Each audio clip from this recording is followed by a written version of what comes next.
ladies and gentlemen, Mike Logan.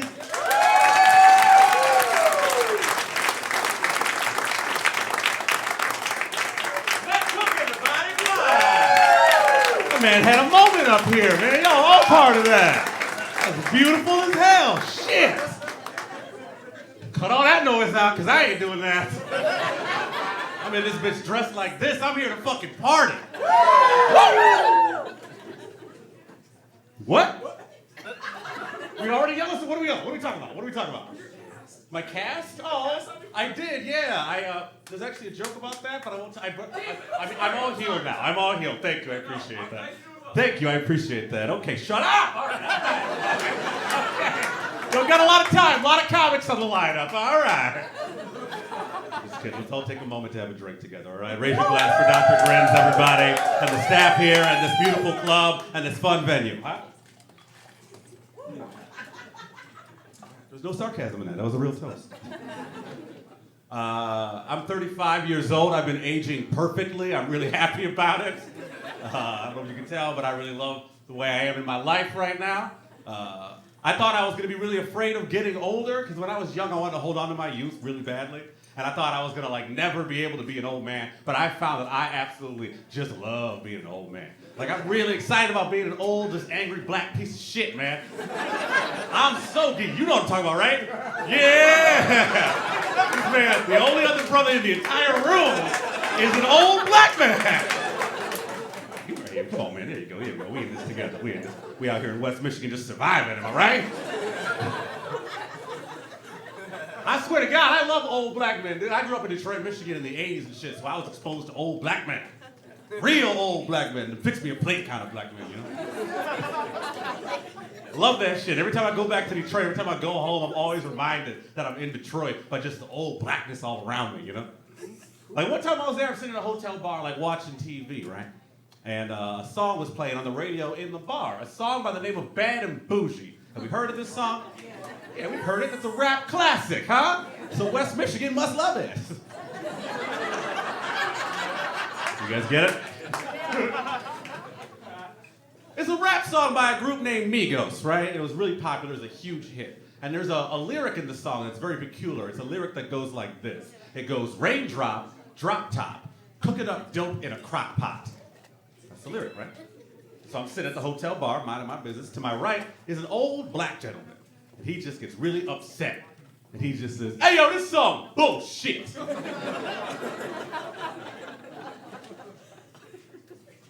You can't cook dope in the crock pot. Too much moisture gets in, ruins your dope. I was like, damn. Whoa, man, thanks for that lesson, man. We'll go home, make some chili and some dope later. This is gonna be a good night.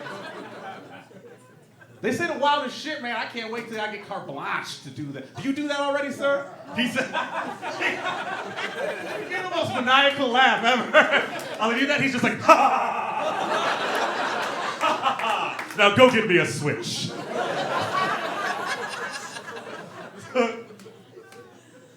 I'm sitting at another bar one time in Detroit. I'm watching Winter Olympics this time, right?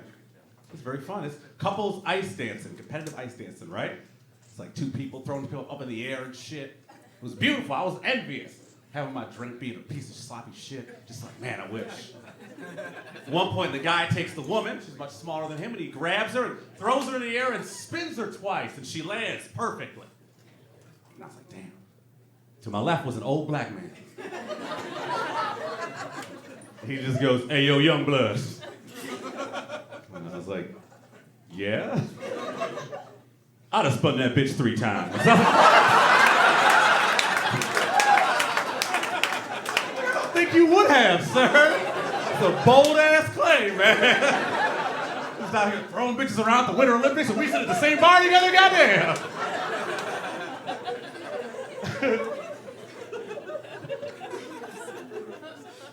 Love that shit, man. Like I said, 35. We're getting older, thinking about death a lot, because I have white friends. Y'all do that? Don't look at me. Y'all the ones in the depression commercials. Anyway. Just saying. I'm just saying, there's no depression commercials marketed toward black people. Ever. Ever. Have you ever seen two brothers on a basketball court? And then Jimmy's like, actually, you know what? Hey, Jamal, what's wrong?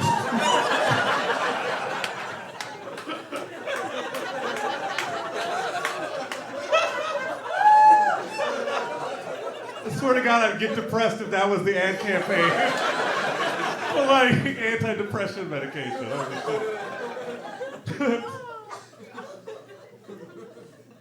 I'm thinking about death, but I'm a positive person, so I think about death in a very positive way. Like, I look at it very positively. Like, I'm not like trying to die anytime soon, but like, I'm not afraid of the idea of death because I have a good system in place for me, you know? Also, I love the idea of reincarnation. Like, that's a cool concept that I can get behind. Like, coming back as some shit would be dope. Like, man, if you come back as anything in the world, you die, come back, and you could choose, what would you come back as? I already did, too late. Answer question. A dog. A dog. See, that wasn't that hard. It's a dog. It's a good answer. He answered for. Oh, you did not like that. She said, "You answered for me." He's in the dog house. Hey. Fine. Let's stick to the real jokes.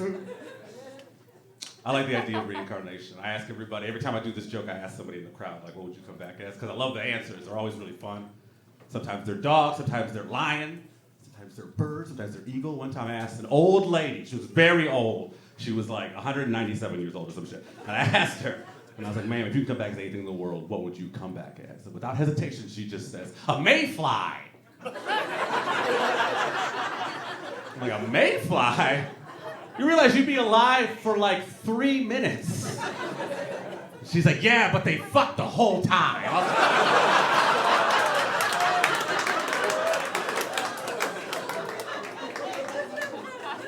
She knows what she wants. You know, she's been around a while.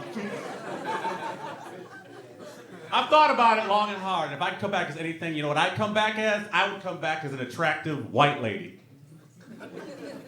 It's true. It's true. There's a good reason for this. I'd come back as an attractive white lady because attractive white ladies have a very fun superpower. And that is that they can say and do whatever the fuck they want with no consequences. It's true, and if you don't believe me, the odds are very good you're not an attractive white lady. So, I don't make the rules. It's true, man. They say the wildest shit, and nobody checks them on that shit ever, and it pisses me right the fuck off. I'm sitting in a bar one time waiting to go on stage like I was tonight. A friend of mine's already on stage. He's telling jokes. He says when he was a kid, he had done so many drugs that it's made him dumb as an adult. That's what he said on stage. And to my left was an attractive white lady. She leans forward to the bartender and she says, "Hey, this guy on stage is talking about how doing drugs make you dumb. I've never done a drug and I'm dumb as shit." I'm like, what the fuck? What? She could just say this for real? Nobody cares? I want that power is what I'm saying, man. I'm jealous of that shit. I'm standing in line in a coffee shop one day, just minding my own business, waiting for coffee. In the door walks an attractive white lady. She marches up to the barista and she yells at her at this volume. "Hey, would it be basic and white of me to order a pumpkin spice latte right now?" You know what? Fuck it. Because I'm basic and I like it. I'm looking around like, she can just come in here. Like if I were to go into a KFC tomorrow, right? I was just like, "Hey, yeah! Hey, would it be black as fuck?"